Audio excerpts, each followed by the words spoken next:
Olá, bom dia! Sejam bem-vindos ao Café das 10, nosso programa semanal onde falamos sobre recursos humanos, assuntos relacionados à área e pessoas que estamos ligadas direta ou indiretamente à área de RH. E no dia de hoje não vai ser diferente, vou falar com o Paulo Excel, que foi eleito um dos melhores recrutadores para a área de tecnologia no ano passado, é meu parceiro.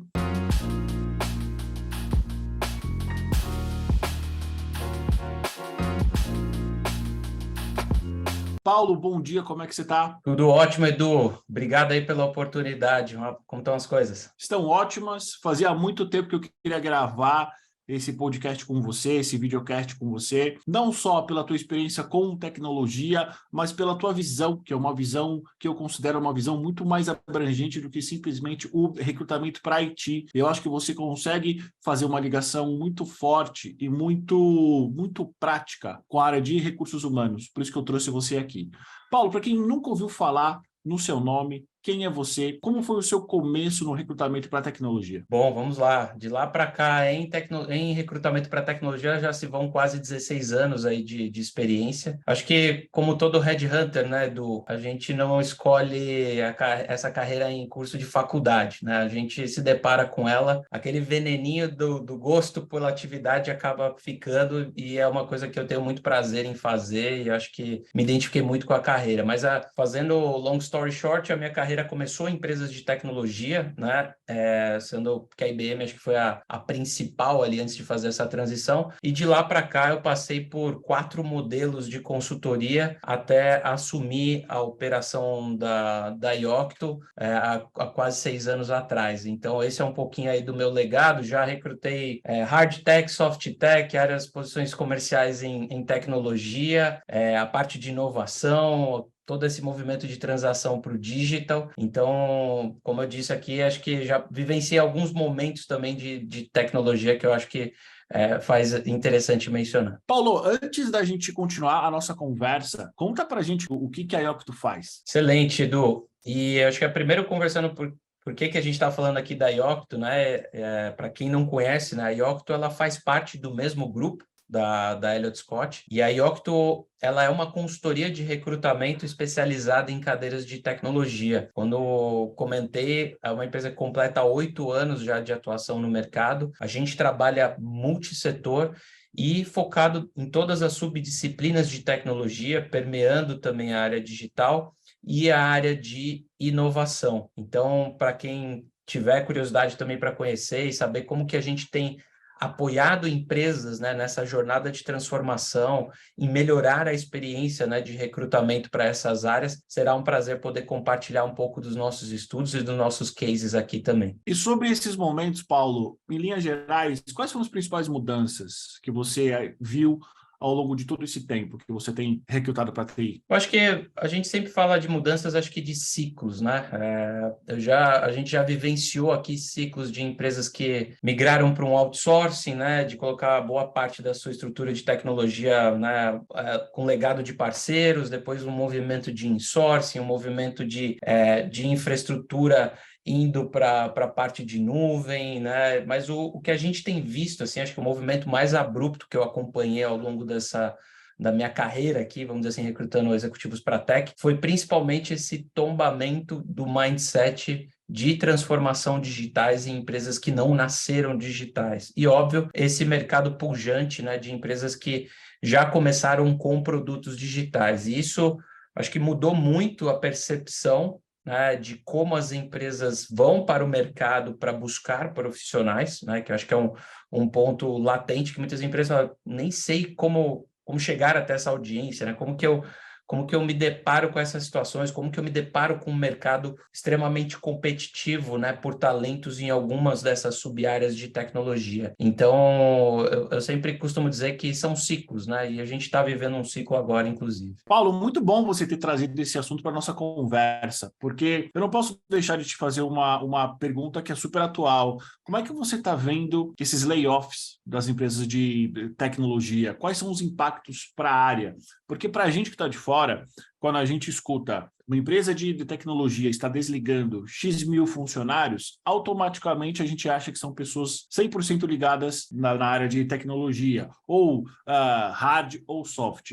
Qual a tua visão sobre isso? O que está acontecendo de fato? Acho que o ponto aqui dos layoffs, né, e a gente existe uma solidariedade, né, pelas essas pessoas que são disponibilizadas, mas aqui na Yocto, por exemplo, a gente tenta trabalhar com a inteligência de dados por trás dessas listas que estão sendo disponibilizadas, né, até para entender se de fato o que reflete, né, essas pessoas que estão, né, sendo desligadas dessas empresas. E como você colocou, quando a gente olha aquele perfil de hard tech, né, que são as pessoas que estão ali codando, ou que tem uma relação direta, né, com ferramentas, com produtividade, áreas de engenharia, áreas de ciência de dados, a gente viu que isso é menos de 20% dessas pessoas que estão sendo disponibilizadas. E esses 20%, né, nós como Hunters, quando vamos abordar essas pessoas para uma entrevista ou eventualmente para uma oportunidade de emprego, essas pessoas elas estão com muitas opções de oportunidades, né? Então, eu falo que o hard tech, né, ele foi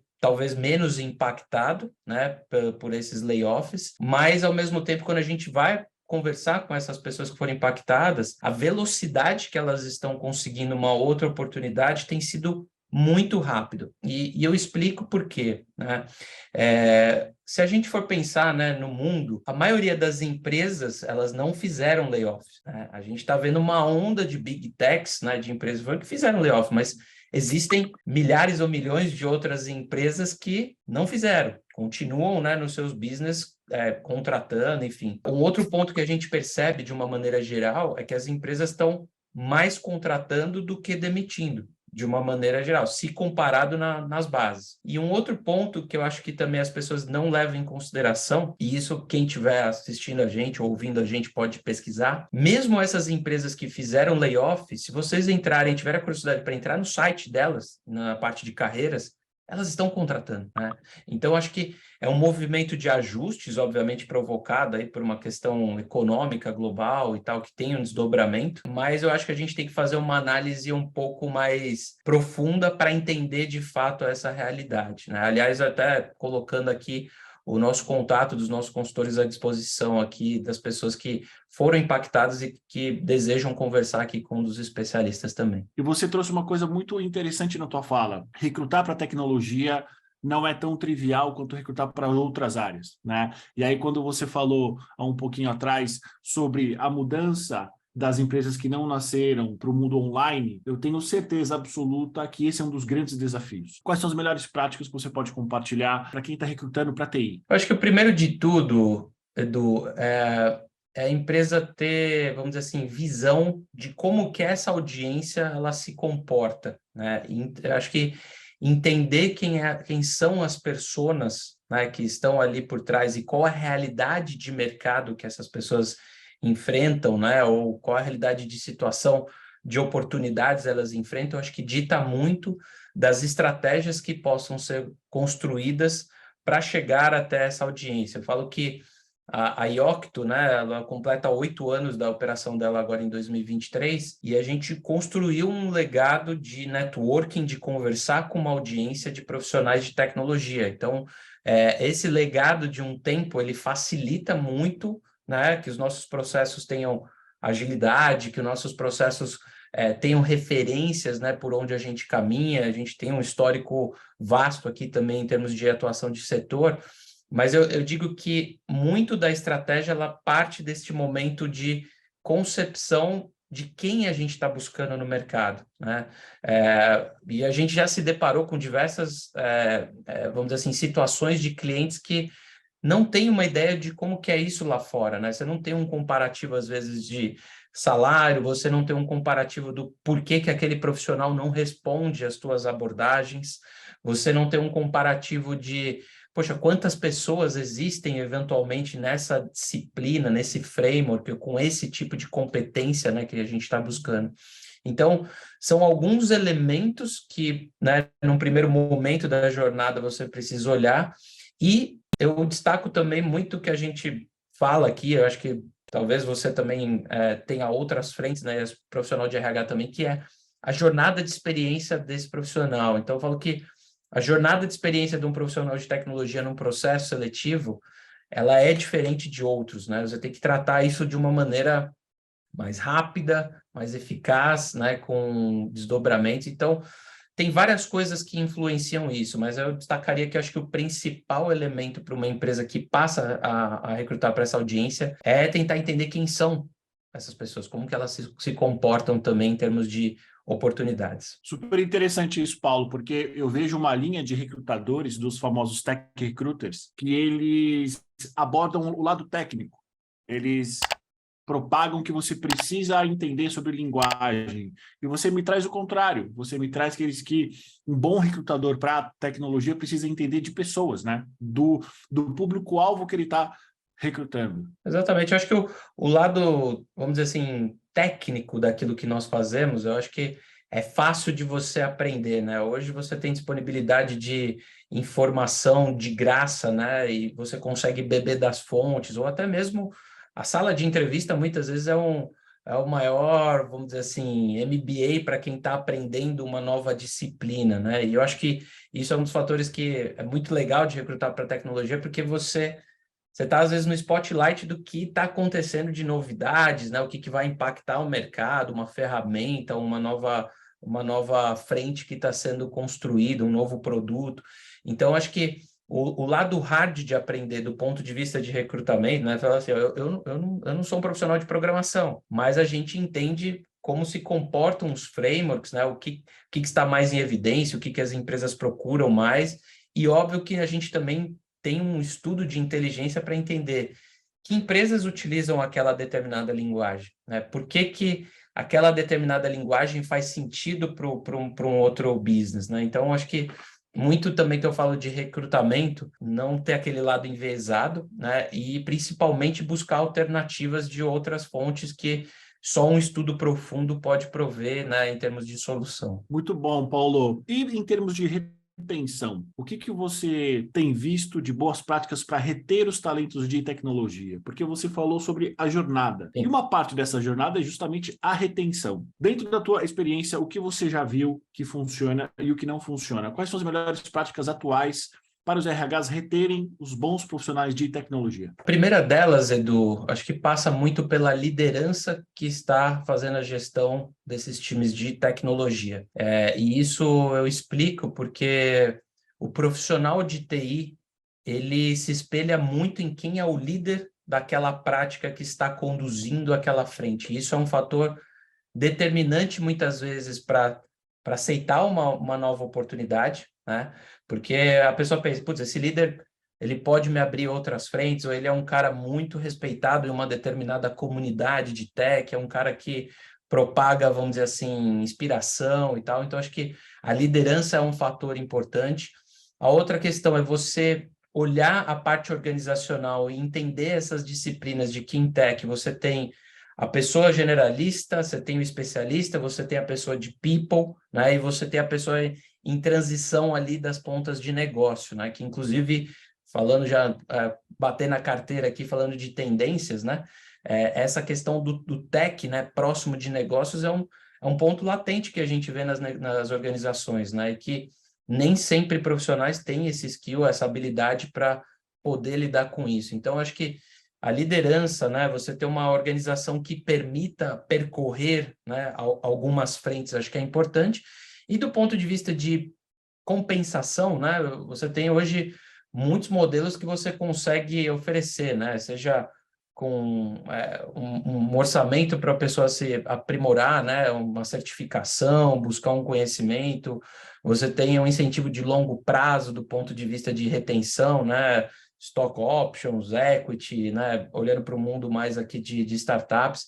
Então, existem algumas formas de como o RH pode trabalhar alternativas para tentar minimizar esses riscos, né, de ter, vamos dizer assim, essa disparidade, né, ou esse turnover que muitas empresas sofrem, como você mesmo colocou. Excelente. Paulo, para a gente terminar, quais são as tendências de tecnologia para 2023 e até para o ano que vem? O que você está vendo de diferente? Sim, eu acho que quando a gente fala de tendências de tech, Edu, a gente tem que entender o que de fato vai estar na agenda dos CIOs, CTOs, né, o líder principal de uma empresa, né, do ponto de vista de tecnologia. Eu acho que o principal ponto que a gente vê, né, é como que os investimentos nas iniciativas digitais, eles começam a acelerar essa jornada de retorno dentro das organizações, né? Então, acho que é uma pauta latente que CIOs e CTOs estão enfrentando de como que eu consigo justificar, né, todos os investimentos que foram feitos, né, para que isso se transforme em negócio, em receita, em competitividade, enfim. E isso se depara muito com a questão de aproximação de áreas de negócio com o core de tecnologia, com as áreas de engenharia, né, com tudo que permeia aqui essa questão. Um outro ponto passa exatamente por esse skill de profissional de tecnologia que tem essa visão de negócios, né? Então, a pessoa que saiba, né, vamos dizer assim, o ferramental, né, de como aplicar, mas principalmente saiba lidar com buscar as necessidades ou cavar oportunidades de melhorias de produtos, novos produtos dentro das áreas de negócios. Um outro ponto, né, eu falei essa cultura de TI com visão de produtos, né, o que eu falo que é a TI produteira, né, que está conectada de fato com o negócio, né? Então, eu acho que são poucos profissionais, né, líderes de tecnologia que têm a responsabilidade pelo core de tech e produtos. Então, acho que a pessoa que está vivenciando isso hoje, acho que tem uma evidência perante ao mercado. E a gente também passa muito pela questão de cibersegurança, né, Edu? Acho que isso é uma preocupação genuína de todas as empresas. A gente vê notícias aí quase que diárias, né, de casos de cyberataques, né, não só em empresas, mas também em órgãos de governo. Então, acho que isso aí acho que já se traduz muito em investimentos que vão acontecer nessa área e é uma tendência aqui para o ano de 2023. Muito bom, Paulo. Eu quero agradecer a tua presença. Quem quiser te encontrar, tanto cliente como um candidato, como é que eles te encontram? Legal. Edu, eu deixo meus contatos à disposição para quem quiser procurar no LinkedIn, Paulo Excel. A gente pode até deixar aqui os contatos também no vídeo. Com E certeza. a gente está super à disposição aí. Obrigado pela oportunidade para a gente interagir. Paulo, quem tem que agradecer sou eu, quem tem que agradecer são todas as pessoas que ou recrutam ou vão recrutar para a área de tecnologia. Acho que você trouxe dicas valiosas do que realmente acontece no front. O que eu sempre digo para todo mundo que me pergunta sobre você é: você não é o melhor ou um dos melhores recrutadores para a tecnologia do Brasil à toa. Você tem uma visão estratégica, mas você tem uma visão prática muito boa também. E muitas vezes é a visão prática que vai fazer a diferença na abordagem com o candidato, como você conduz o processo. Então, é o que eu sempre falo, as pessoas elas não estão no patamar que elas chegaram à toa. Então, quero agradecer pela tua presença mais uma vez, obrigado por você ter compartilhado com a gente todas essas melhores práticas, essas visões, que não são apenas visões de quem fica sentado, são visões de quem está trabalhando, de quem está fazendo o mercado acontecer. Obrigado, e eu já quero fazer um convite para que você volte mais vezes aqui. Será sempre um prazer. Obrigado a todo mundo e prazer, Edu. Para você que está vendo a gente, está ouvindo, muito obrigado pela sua audiência e até semana que vem.